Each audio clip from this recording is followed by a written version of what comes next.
Assalamualaikum warahmatullahi wabarakatuh. Selamat berjumpa kembali dalam materi terkait tentang publikasi, jurnal, pembelajaran, dan lain-lain. Tentunya, hari ini kita akan memberikan materi terkait tentang bagaimana sih tips memilih artikel atau jurnal yang kita pengen publikasikan di Scopus. Jadi, selama ini banyak orang yang memang keliru atau bahkan tertipu gara-gara adanya mediasi, fasilitasi oleh sejumlah orang untuk melakukan publikasi dalam jurnal internasional. Karena hal itulah kemudian kerugian finansial yang dialami oleh mereka itu tidak bisa terhentikan. Oleh sebab itu, sebaiknya kita memilih sendiri dan mencari sendiri serta mempelajari sendiri bagaimana sih mekanisme dan proses dari Scopus itu sendiri. Nah, kemudian hal penting juga bahwa yang namanya jurnal itu memang ada beberapa penerbit top, di antaranya misalnya ada Cambridge, ada Oxford, ada Brill, kemudian ada Taylor and Francis, kemudian ada Columbia, dan beberapa media publikasi lainnya. Namun, tentunya publikasi tersebut itu biasanya memang tingkat kontestasinya sangat tinggi, sehingga kita pun harus mawas diri dalam menentukan artikel jurnal kita itu pengen dipublis di mana. Gitu. Oleh sebab itu, materi ini adalah cara kita agar tidak lagi salah dan dibodohi oleh orang-orang yang menjadi mafia dalam jurnal tertentu itu. Jadi, pertama jurnal itu memang dia independen, sehingga memang tidak ada hal-hal yang berbau materialistik yang kemudian menjanjikan hal-hal tertentu. Itu. Nah, tips pertama adalah ketika kita mau pengen melakukan publikasi, itu kita harus mengeceknya dulu di Simago, gitu ya. Atau tulisannya itu Cimago, Journal and Country Rank. Itu. Jadi, kita harus cek dulu pertama di sini, yaitu mencek semua artikel, semua jurnal yang ada di Simago. Itu tips pertama. Nah, untuk di Simago ini, kita tentunya harus memilih berdasarkan kajian kita. Misalnya di sini, social science. Kemudian, karena saya adalah kajiannya hubungan internasional dan politik, maka saya tulis di sini Political Science and International Relation. Maka secara otomatis itu akan muncul sejumlah jurnal yang sangat populer dan sangat familiar di kalangan penstudi politik dan penstudi hubungan internasional. Nah, ini yang menjadi kata kunci kita untuk mencari informasi pertama terkait tentang bagaimana jurnal itu memiliki reputasi. Jadi, poin pertama yang kita lakukan adalah mencari di Simago. Itu. Poin kedua adalah kalau mau publikasi yang lebih mudah, itu perhatikan di H-indeksnya ini. Gitu ya. H-indeks ini menunjukkan reputasi jurnal tersebut. Ini ada 191, 193, 77, ini bahkan jurnal International Organization ini sampai 157. Artinya reputasinya sangat-sangat tinggi dan kontestasinya pun sangat-sangat tinggi juga. Jadi kita harus lihat juga ini kalau kita mau memiliki keinginan untuk publikasi.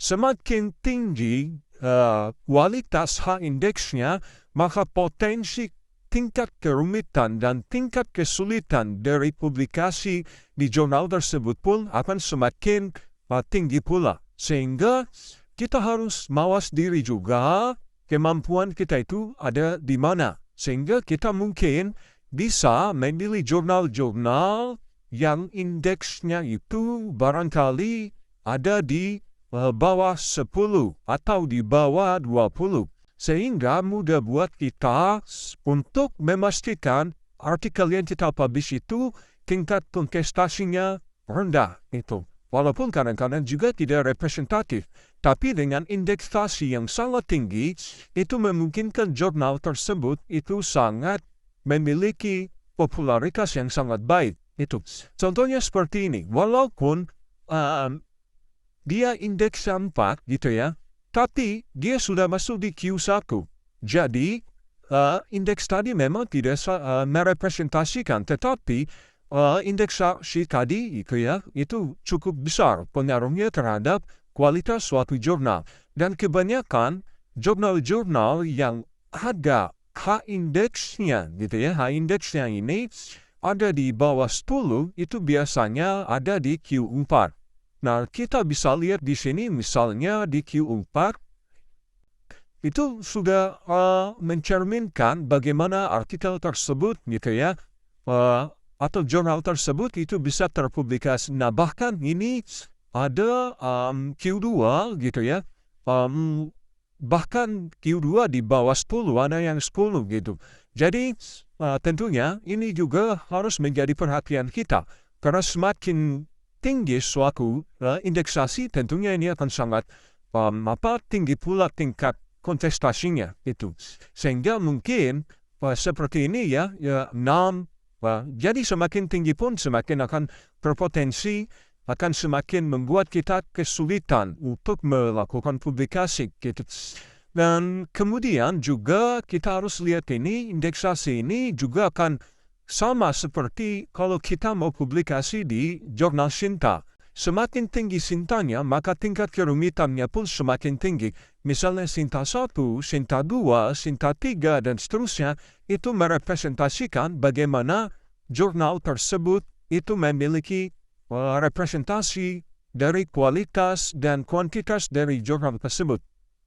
Nah, tips ketiga adalah kalau kita pengen melakukan publikasi di jurnal yang sangat bereputasi, dan kita tentunya kita kan selalu berhadapan dengan finansial. Maka tips ketiga yang saya berikan adalah pastikan ketika Anda memilih jurnal, gitu ya, pilihlah jurnal yang lambangnya seperti ini, gitu ya, atau ini menunjukkan open access. Open access ini menunjukkan biasanya jurnal-jurnal tersebut itu memiliki indikasi untuk tidak memiliki potensi untuk biaya finansial, walaupun ada biaya kadang-kadang tapi tidak terlalu besar gitu ya, tidak seperti melalui jalur-jalur mafia. Jadi pilihlah jurnal-jurnal yang memang memiliki tanda seperti ini, sehingga tanda-tanda ini bisa merepresentasikan bahwa jurnal tersebut terakses secara bebas dan terakses secara terbuka, sehingga biasanya memang jurnal ini tidak terlalu memiliki keinginan untuk pembayaran finansial. Misalnya ini Columbia International, ya, ini banyak sekali ya stability, kemudian perspektif on terrorism dan lain-lain. Masih banyak sekali jurnal, baik di Q1, Q2, bahkan Q3 pun, gitu ya. Juga banyak open access seperti ini, sehingga memudahkan kita memilih jurnal gitu ya, agar tidak tertipu lagi oleh para mafia. Misalnya ini Island Studies Journal, ini juga sangat representatif untuk kita pilih Q1 gitu ya, dan tentunya dia open access. Nah, yang ketiga adalah tipsnya, pastikan bahwa jurnal yang kita pilih itu ya, diterbitkan oleh semacam publisher yang terpercaya. Jadi publisher yang terpercaya itu biasanya memiliki jurnal-jurnal yang sudah sangat bereputasi. Di antaranya misalnya ini. Nah, Taylor gitu ya. Kemudian ada beberapa juga di antaranya misalnya seperti ini gitu.